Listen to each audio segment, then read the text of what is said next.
Hello friends, ಎಲ್ಲರಿಗೂ ನಮಸ್ಕಾರ. ರೇಖಾ ಅಡುಗೆ ಚಾನಲ್ಗೆ ಸ್ವಾಗತ. ಬನ್ನಿ, ಇವತ್ತು ನಾನು ಮಾಡ್ತಾ ಇರೋಂಥ ರೆಸಿಪಿ ಬೆಂಡೆಕಾಯಿನಲ್ಲಿ ಮಸಾಲ ಕರಿ ರೆಸಿಪಿ ಮಾಡೋದು ತೋರಿಸ್ಕೊಡ್ತೀನಿ. ಸೊ ತುಂಬಾ ರುಚಿಯಾಗಿ ಮತ್ತು ಸುಲಭವಾಗಿ ಮಾಡ್ಕೋಬೋದು. ಬೆಂಡೆಕಾಯಿ ತಿನ್ನೋದ್ರಿಂದ ಆರೋಗ್ಯಕ್ಕೆ ತುಂಬಾ ಒಳ್ಳೆಯದು. ಸೊ ಬೆಂಡೆಕಾಯಲ್ಲಿ ತುಂಬ ವೆರೈಟಿ ರೆಸಿಪಿ ತೋರಿಸಿದ್ದೀನಿ. ಅದರಲ್ಲಿ ಇದೊಂದು ರೆಸಿಪಿ ತುಂಬಾ ಸೂಪರಾಗಿರುತ್ತೆ. ಇದು ಮಾಡೋದು ಸುಲಭ. ಇದಕ್ಕೆ ಬೇಕಾಗುವ ಇಂಗ್ರೀಡಿಯೆಂಟ್ಸ್ ನೋಡೋಣ.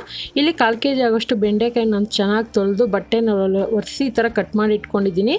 ಸೊ ಕಟ್ ಮಾಡೋಕ್ಕೆ ಮುಂಚೆ ಚೆನ್ನಾಗಿ ತೊಳೆದು ಬಟ್ಟೆನಲ್ಲಿ ಒರೆಸಿ ಕಟ್ ಮಾಡ್ಕೊಳ್ಳಿ. ಇಲ್ಲಿ ಒಂದು 3 ಟೊಮೊಟೊನ ಪೇಸ್ಟ್ ಮಾಡಿ ಇಟ್ಕೊಂಡಿದ್ದೀನಿ, 2 ಈರುಳ್ಳಿನ ಪೇಸ್ಟ್ ಮಾಡಿ ಇಟ್ಕೊಂಡಿದ್ದೀನಿ.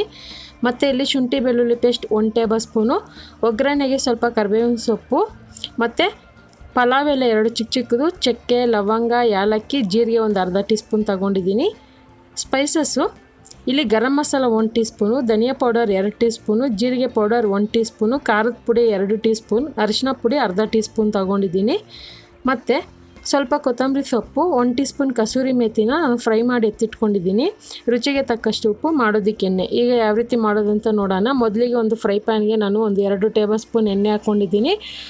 ಎಣ್ಣೆ ಹಾಕೊಂಡ್ಮೇಲೆ ಬೆಂಡೆಕಾಯಿ ಫ್ರೈ ಮಾಡೋದ್ರಿಂದ ಅದರಲ್ಲಿ ಲೋಳೆ ಅಂಶ ಇರುತ್ತಲ್ವ, ಅಂಟಂಟು, ಅದು ಈಸಿಯಾಗಿ ಬಿಟ್ಕೊಳ್ಳುತ್ತೆ, ಬೇಗನೆ ಹೋಗುತ್ತೆ. ಅದಕ್ಕೋಸ್ಕರ ನೀವು ಬೆಂಡೆಕಾಯಿನ ಹುರಿಯೋವಾಗ ಒಂದು ಸ್ವಲ್ಪ ಎಣ್ಣೆನೂ ಒಂದು ಸ್ವಲ್ಪ ಉಪ್ಪು ಹಾಕ್ಕೊಳ್ಳಿ. ಆವಾಗ ಆ ಲೋಳೆ ಅನ್ನೋದು ಬೇಗನೆ ಹೋಗುತ್ತೆ ಮತ್ತು ಟೈಮು ಜಾಸ್ತಿ ಹಿಡಿಯಲ್ಲ. ನೀವು ಕೆಲವರು ಎಣ್ಣೆ ಇಷ್ಟಪಡಲ್ಲ ಅನ್ನೋರು ಬೇರೆ ಡ್ರೈ ಫ್ರೈ ಮಾಡ್ಕೊಬೋದು. ಇದನ್ನು ಒಂದು 5 ನಿಮಿಷ ಮೀಡಿಯಮ್ ಫ್ಲೇಮಲ್ಲಿ ಇಟ್ಕೊಂಡು ಚೆನ್ನಾಗಿ ಗೋಲ್ಡನ್ ಕಲರ್ ಆಗೋವರೆಗೂ ಫ್ರೈ ಮಾಡ್ಕೊಳ್ಳೋಣ.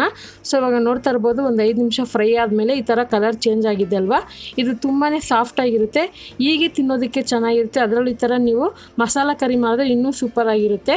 ಈಗ ಇದನ್ನು ಹುರಿದಿದ ಮೇಲೆ ಒಂದು ಬೌಲ್ಗೆ ಎತ್ತಿಟ್ಕೊಂಡು ಅದೇ ಫ್ರೈ ಪ್ಯಾನ್ಗೆ ಇನ್ನೊಂದು 2 ಟೇಬಲ್ ಸ್ಪೂನ್ ಎಕ್ಸ್ಟ್ರಾ ಎಣ್ಣೆ ಹಾಕ್ಕೊಂಡಿದ್ದೀನಿ. ಯಾಕಂದರೆ ಈ ಗ್ರೇವಿಗೆ ಬೇಕಲ್ವ ಎಣ್ಣೆ, ಅದಕ್ಕೋಸ್ಕರನೇ. ಈಗ ಇದಕ್ಕೆ ಚಕ್ಕೆ, ಲವಂಗ, ಯಾಲಕ್ಕಿ ಮತ್ತು ಜೀರಿಗೆ ಹಾಕ್ಕೊತಾ ಇದ್ದೀನಿ. ನಿಮ್ಗೆ ಈ ಥರ ಮಸಾಲೆ ಇಂಗ್ರೀಡಿಯೆಂಟ್ಸ್ ಇಷ್ಟ ಇಲ್ಲ ಅಂದರೆ ಬೇರೆ ಸಾಸಿವೆ ಜೀರಿಗೆ ಕೂಡ ಹಾಕ್ಕೊಂಡು ಮಾಡ್ಕೊಬೋದು. ಈಗ ಅದೆಲ್ಲ ಫ್ರೈ ಆದಮೇಲೆ ಇದಕ್ಕೆ ಈರುಳ್ಳಿ ಪೇಸ್ಟ್ ಹಾಕ್ಕೊತಾ ಇದ್ದೀನಿ. ಈರುಳ್ಳಿ ನೀವು ಚಿಕ್ಕ ಚಿಕ್ಕದಾಗಿ ಕಟ್ ಮಾಡಿ ಕೂಡ ಹಾಕೋಬೋದು. ನಿಮಗೆ ಗ್ರೇವಿ ಥರ ಬೇಕು ಅಂದರೆ ಈ ಥರ ರುಬ್ಬಿ ಹಾಕಿ ಇನ್ನೂ ಟೇಸ್ಟ್ ಸಖತ್ತಾಗಿರುತ್ತೆ. ಸೊ ಒಂದು 2 ಮೀಡಿಯಮ್ ಸೈಜ್ ಈರುಳ್ಳಿನ ನಾನು ಪೇಸ್ಟ್ ಮಾಡ್ಕೊಂಡಿದ್ದೀನಿ. ಇದನ್ನು ನೀವು ತರಕಾರಿ ಪೇಸ್ಟ್ ಕೂಡ ಮಾಡಿ ಹಾಕೊಬೋದು. ಈರುಳ್ಳಿ 1 ನಿಮಿಷ ಫ್ರೈ ಆದಮೇಲೆ ಇದಕ್ಕೆ ಶುಂಠಿ ಬೆಳ್ಳುಳ್ಳಿ ಪೇಸ್ಟು ಮತ್ತು ಕರಿಬೇವಿನ ಸೊಪ್ಪು ಹಾಕ್ಕೊತಾ ಇದ್ದೀನಿ. ಎಲ್ಲ ಹಾಕ್ಕೊಂಡು ಫ್ರೈ ಮಾಡ್ಕೊಳ್ಳೋಣ. ಈಗ ಇದಕ್ಕೆ ಒಂದು ಸ್ವಲ್ಪ ಅರಿಶಿನ ಪುಡಿ ಹಾಕ್ಕೊತಾ ಇದ್ದೀನಿ. ಈರುಳ್ಳಿ ಫ್ರೈ ಮಾಡೋವಾಗ ಅರಿಶಿನ ಪುಡಿ ಹಾಕಿದ್ರೆ ಒಂದು ಟೇಸ್ಟ್ ಅನ್ನೋದು ಡಿಫ್ರೆಂಟಾಗಿರುತ್ತೆ, ತುಂಬಾ ರುಚಿಯಾಗಿರುತ್ತೆ. ಈಗ ಇದನ್ನು ಹಾಕಿ ಫ್ರೈ ಮಾಡ್ಕೊಳ್ಳೋಣ. ಈರುಳ್ಳಿ ಶುಂಠಿ ಬೆಳ್ಳುಳ್ಳಿ ಪೇಸ್ಟಲ್ಲಿ ಹಸಿ ಸ್ಮೆಲ್ ಹೋಗೋವರೆಗೂ ಇದನ್ನು ಫ್ರೈ ಮಾಡ್ಕೋಬೇಕು, ನೆನಪಿರಲಿ. ಈಗ ನಾನು ಟೊಮೊಟೊ ಬಂದ್ಬಿಟ್ಟು ಹುಳಿ ಟೊಮೊಟೊ ಅಂದರೆ ನಾಟಿ ಟೊಮೊಟೊ ಯೂಸ್ ಮಾಡಿದ್ದೀನಿ. ನೀವು ಬೇಕಂದರೆ ಫಾರಮ್ ಟೊಮೊಟೊನ ಯೂಸ್ ಮಾಡ್ಕೋಬೋದು. ನಿಮಗೆ ಕರಿಗೆ ಎಷ್ಟು ಬೇಕೋ ಅಷ್ಟು ನೋಡಿ ಹಾಕ್ಕೊಳ್ಳಿ. ನಾನಿಲ್ಲಿ ಒಂದು 3 ಟೊಮೊಟೊ ತೊಗೊಂಡಿದ್ದೀನಿ, ದೊಡ್ಡ ಸೈಜ್ದು. ಅದನ್ನು ಮಿಕ್ಸಿನಲ್ಲಿ ಪೇಸ್ಟ್ ಮಾಡಿ ಈಗ ಅದನ್ನು ಹಾಕ್ಕೊಂಡು ಫ್ರೈ ಮಾಡಿದ್ದೀನಿ. ಅದು ಫ್ರೈ ಮಾಡೋವಾಗೇ ಉಳಿದಿರೋಂಥ ಸ್ಪೈಸಸ್ ಹಾಕ್ಕೊತಾ ಇದ್ದೀನಿ. ಧನಿಯಾ ಪುಡಿ, ಖಾರದ ಪುಡಿ, ಜೀರಿಗೆ ಪುಡಿ, ಗರಂ ಮಸಾಲ ಇಷ್ಟು ಹಾಕ್ಕೊತಾ ಇದ್ದೀನಿ. ಸೊ ಇದೆಲ್ಲ ಹಾಕ್ಕೊಂಡು ಫ್ರೈ ಮಾಡ್ಕೊಳ್ಳೋಣ. ಈ ಟೊಮೊಟೊದಲ್ಲಿ ಗೊಜ್ಜು ಥರ ಆಗಿ ಎಣ್ಣೆಲ್ಲ ಬಿಟ್ಕೋಬೇಕು, ಹಸಿ ಸ್ಮೆಲ್ಲೆಲ್ಲ ಹೋಗಬೇಕು, ಆವಾಗ ಕರೆಕ್ಟಾಗಿ ಬರುತ್ತೆ. ಈಗ ಇದಕ್ಕೆ ಒಂದು ಸ್ವಲ್ಪ ಉಪ್ಪು ಹಾಕ್ಕೊತಾ ಇದ್ದೀನಿ.